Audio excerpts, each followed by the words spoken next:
Welcome to this heart-opening yin yoga practice. Before we get started, you will need 2 blocks. Thick books or other objects may work, but please make sure they are comfortable and stable enough to support your body weight. This is also optional, but I suggest a blanket and several bolsters or pillows to make the postures work for your body today. You may begin in a comfortable seated position. Now rest your hands comfortably on your knees, palms facing up, and rest your eyelids half to a quarter closed. To initiate this practice, I invite you to join me in one single sound of Om together.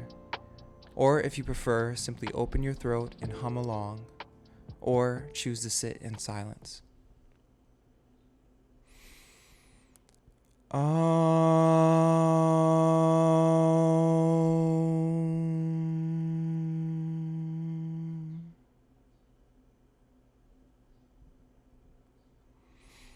What is yin yoga? Yin itself is the still, feminine, cool, relaxed, slow energy that pervades the universe. Yang energy is fiery, mobile, active, fast, and exists as the extreme opposite of the continuum.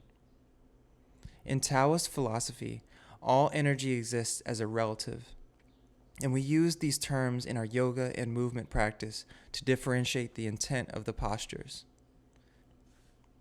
Yin is a gentle form of yoga that has its roots in ancient Chinese and Indian philosophy. Yin balances the yang that is centered in yoga practices such as hatha, vinyasa, and hot yoga. In addition to the physical benefits of joint health, it reduces stress and anxiety and improves emotional awareness. During this practice, we will use our body's own weight and gravity to tap into the more subtle energy found within the body. We use our major muscle groups to perform our daily tasks, but over time, that can lead to imbalance in the connective tissue system, fascia, that lies on and around our muscles, bones, and joints. Our muscles are very elastic, that is, flexible but more or less fixed. But our fascia is plastic, more able to change over time.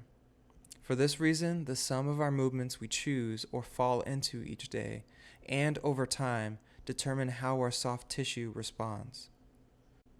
This may sound strange, but despite the gentle practice today, yin yoga can be a very intense experience for some. As you begin to release old physical and emotional binds, old feelings can rise to the surface, often producing profound clarity, but other times the overwhelming need to fidget, cry, yell, or stop the practice entirely. If any of these happen, I encourage you to sit with them, as they are temporary and will pass. But this practice is a safe space in which you may ease out of a pose that is not right for you today. To do this, rest on the ground in any shape, take a seat, or come into a child's pose. It is common to feel a sense of failure if this happens, but I assure you, there's no such thing in yoga. Let's get started. Bring one block to the highest setting, then bring a second block to the medium setting, closer to you, and place it long ways facing the upright block.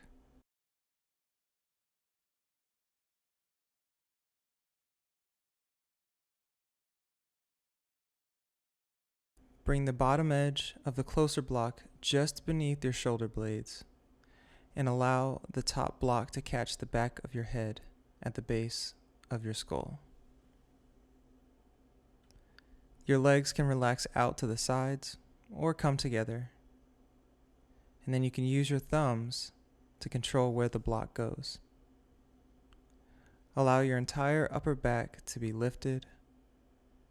Your chin should be slightly moved in toward your chest, and rest your arms by your sides. I'll give you a cue when it is time to come out of the posture.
begin to move your fingers and your toes. And when you're ready, go ahead and use your forearms to elevate your chest and support your neck off of the 2 blocks. Next, if you would like, we'll practice what's called Murta Sanjivani Mudra. This mudra means to give life, to bring a long life, and specifically, it allows us to increase the blood flow and energy to the heart, lungs, and digestive organs, and their overall capacity will increase. In order to perform this, fold your index finger at the base of your thumb and press the second portion of the index finger with your thumb. Join the tip of your thumb with the tip of your middle and ring fingers simultaneously. Rest your hands on your knees. Keep your little finger extended.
And you may release your hands from that position and place them back on your palms, on your knees, and we'll transition to our next pose, square.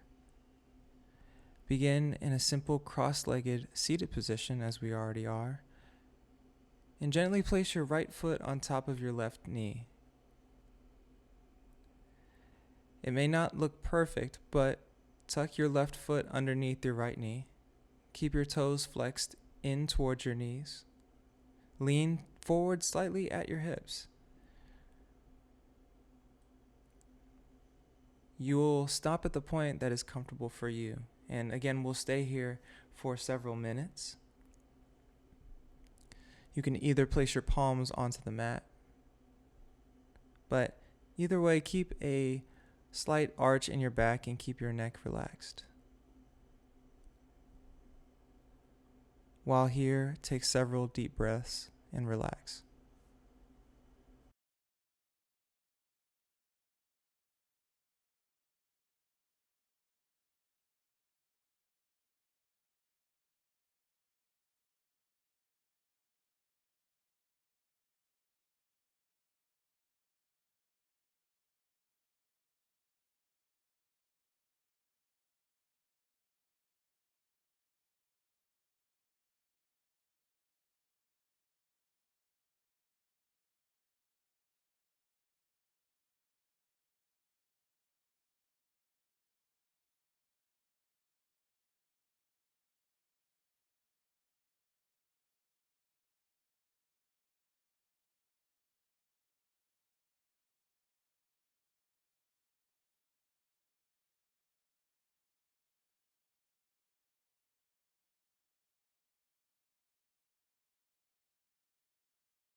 To come out of this pose and transition to the other side, press your palms into the mat and gently uncross your legs.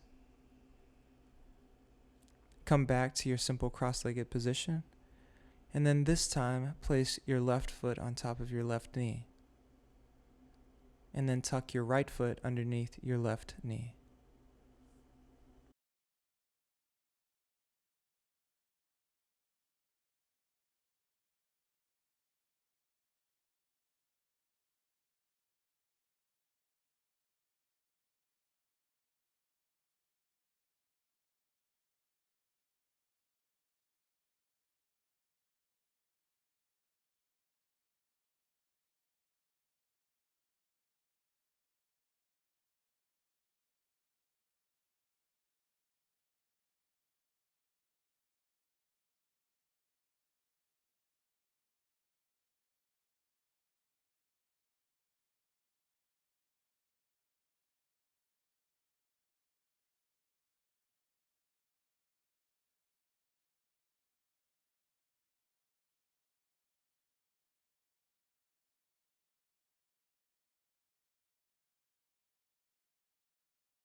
This next pose transition will be featured by our guest, Arjuna, who's now entered the frame.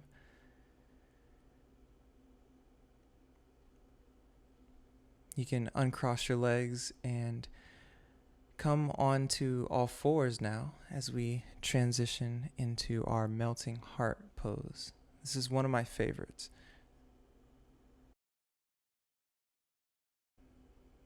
Melting heart is a great chest, shoulder, and spine stretch.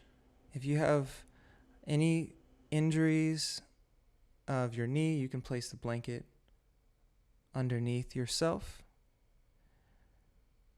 And you can also place a block or a folded blanket underneath your forehead if that suits you.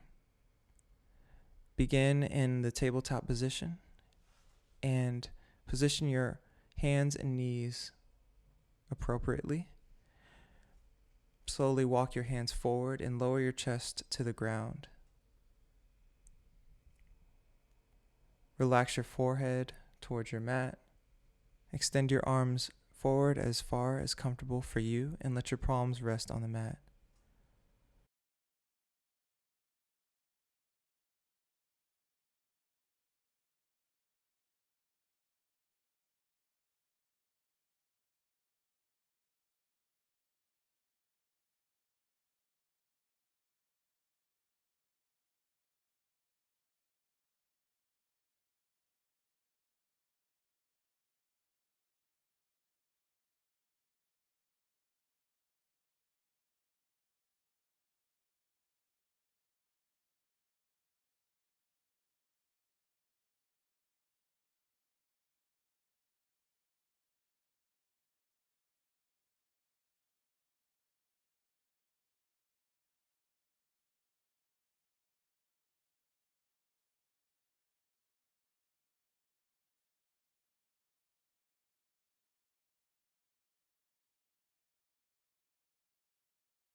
to come out of this pose, slowly walk your hands back towards your torso and into your tabletop position. Next, we'll transition to half dragonfly. Again, come back to your seated position with both legs extended, this time long, directly in front of you. Keep your back straight and tall. Bend your left leg. Place your left knee on the ground and the sole of your left foot in your right inner thigh. This forms a triangle. Now reach your arms above your head towards the sky to find length, and then hinge forward at your hips. Reach forward and let your hands rest on your thigh, shin, knee, ankle, or foot. But keep your back slightly rounded.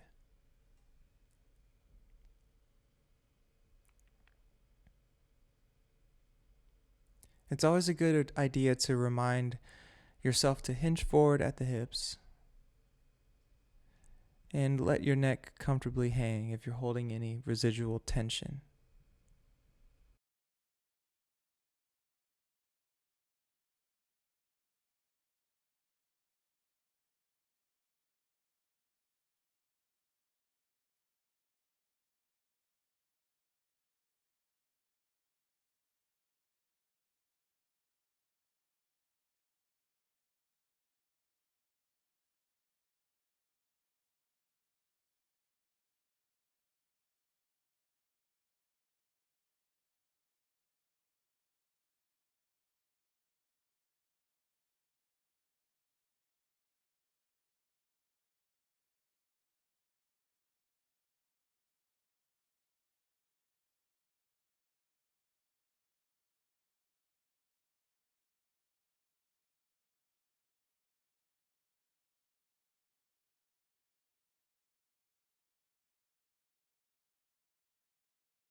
Now we'll go ahead and switch sides by doing the exact opposite. Extend your left leg and bring your right foot into your left inner thigh. Let your knee fall towards the ground, and again, rise your hands toward the ceiling or sky, wherever you're at. Hinge forward at the hips and fold down. Again, really let gravity do the work here and let your hands rest either on the ground, your knee, your shin, or your thigh.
And now allow yourself to come up once more. Next, we'll transition into Sphinx pose, another one of my favorites that balances out the yin and yang energy. It's both an active and a passive stretch. So transition onto your stomach with your arms by your side. All right, dude.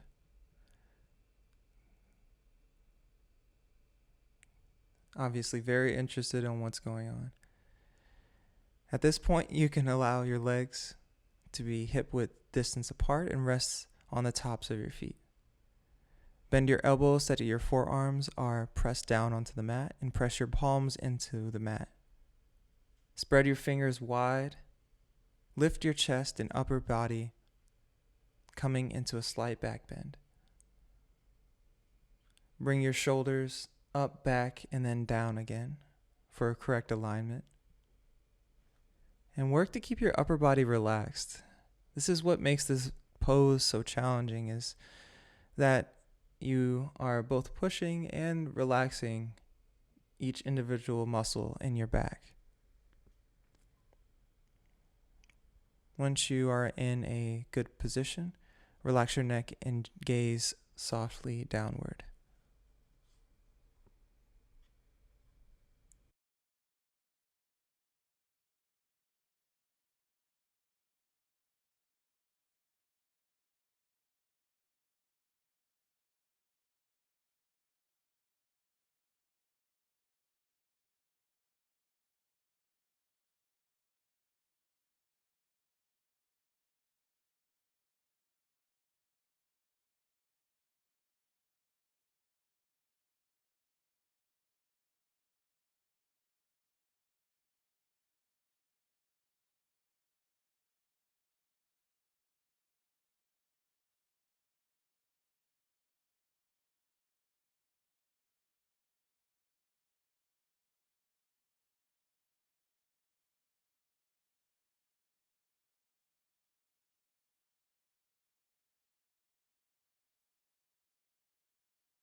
Clearly, our guest is here to stay. It's never a bad idea to take a moment to just appreciate and acknowledge any distractions or any things that come up in your daily practice. In this case, we took a couple minutes to just relax and give Arjuna the respect and attention he deserved.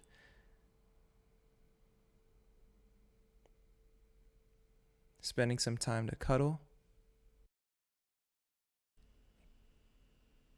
I think he just wanted to practice with me. As cute as he is, I gotta let you go, bro. Next, we're going to transition to our child's pose, rounding out our practice from, again, the tabletop position. Lower your hips and sit back onto your heels. Option to bring your knees closer together or separate them at the hip distance or wider. Extend your arms out in front of you with your palms facing down, and or opt to rest your arms alongside your body with fingers resting beside you. And if possible, let your forehead come to the mat.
For an added variation, you will see that I am walking my fingers over towards each side from center. And you can add this into your practice as well if it feels good in your side.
Okay. Begin to wake up if you were able to close your eyes and rest a little bit more deeply in this, and come back to your tabletop position.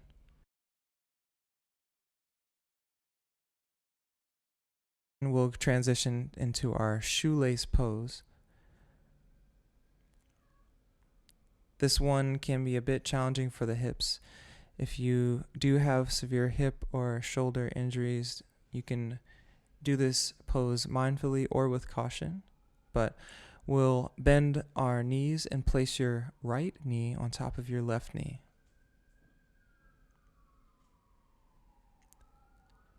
At the same time, slide your left foot underneath your right hip. Bring both of your feet about equal distance from your hips and sink evenly into your sits bones. To deepen the pose, you can tilt your torso forward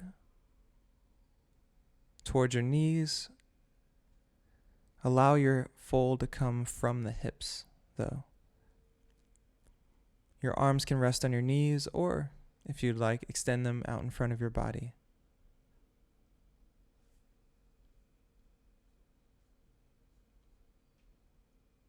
This is very similar to our square pose, but we're sort of activating a bit more into the medial glutes and the gluteus maximus, and even some of the IT band. Again, the purpose of our yin poses are to help our fascia release. And this is a very common location to store extra energy from pent-up fascia.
And of course, we will transition to our left side now. And so unwrap your right leg from around your left. And do the exact opposite. So bring your left leg over your right. And then do your best to let your left knee drop towards your right. But again, the main point is that your spine is tall. Your hinge is from the hips. Point your fingers and let your fingertips or palms rest on either your knees or the ground. And allow this pose to be easy for you.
At this point, we can transition out of that pose.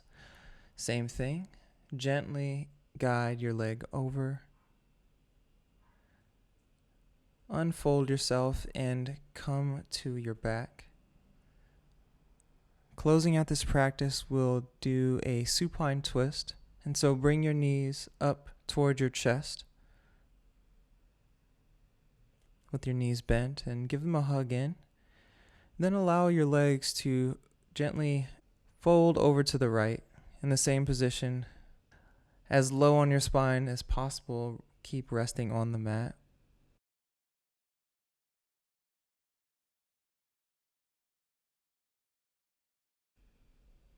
And then look over your left shoulder.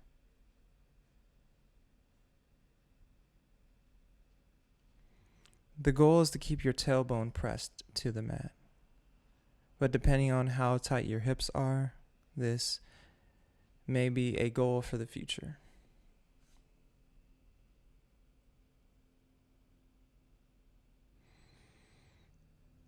The options are to tee your hands out, cactus, or place same side arm on the outside of your knee.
And now bring your knees back towards the center. Give yourself a nice big hug. And then let your knees drop over to the left this time.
Bring your knees in again. Give one more gentle, easy movement or hug to your knees, and then extend your legs out in front of you for our final resting pose, Shavasana, or corpse pose.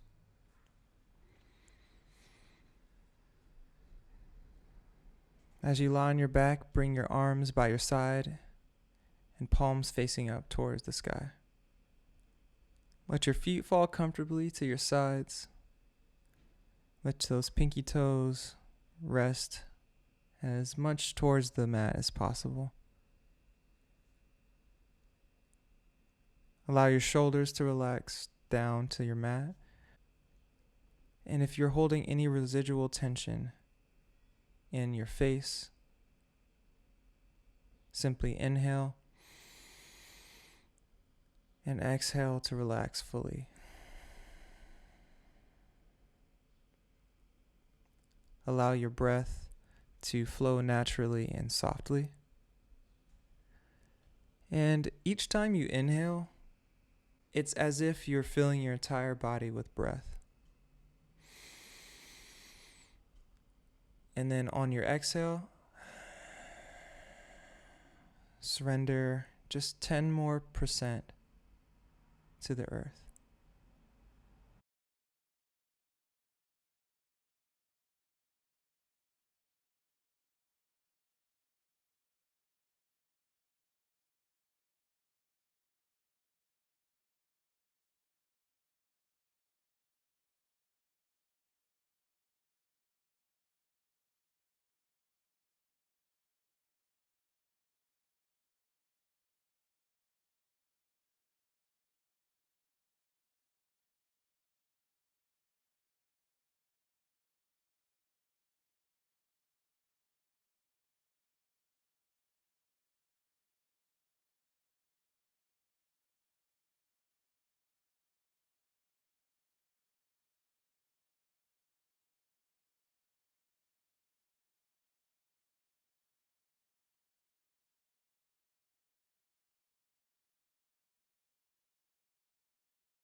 At this point in the practice, this is an excellent point to reflect, to integrate everything that you've thought about, what arose, if anything, during your practice, and what that means, and how you will carry that lesson, that thought, that piece of yourself that arose into your daily life. Doing the practice is one thing, but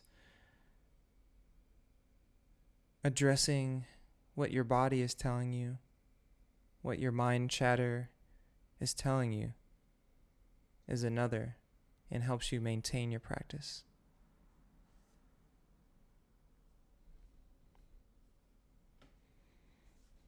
And this is another reminder to not be so hard on yourself. Give yourself grace and congratulate yourself for choosing to prioritize your healing today.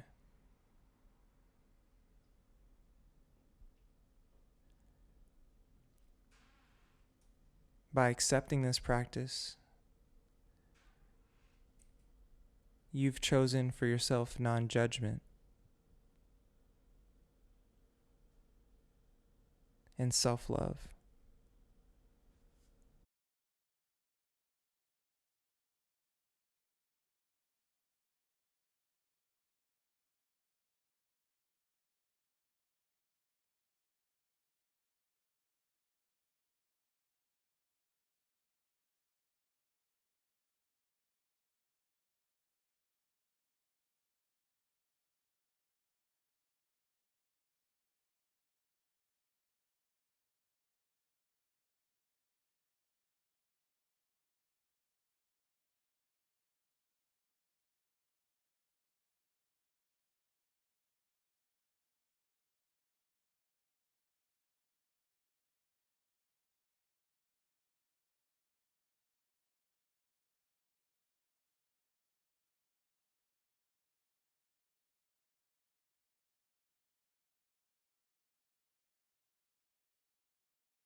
Begin to move, to wake yourself up from this meditation by wiggling your fingers and your toes. Move your head and neck gently and choose your right side today to roll over. And then as you're ready, push yourself up back into your seated position to close the practice out.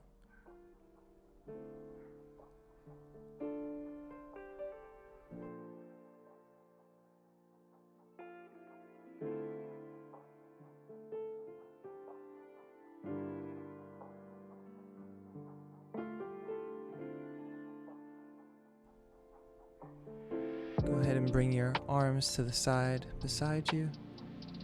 Gather all of your precious energy and attention into the palms of your hands. Lift them above your head and let your palms meet the center. Close your hands and bring them towards your brow. May your heart continue to provide lessons and guide you today. Peace.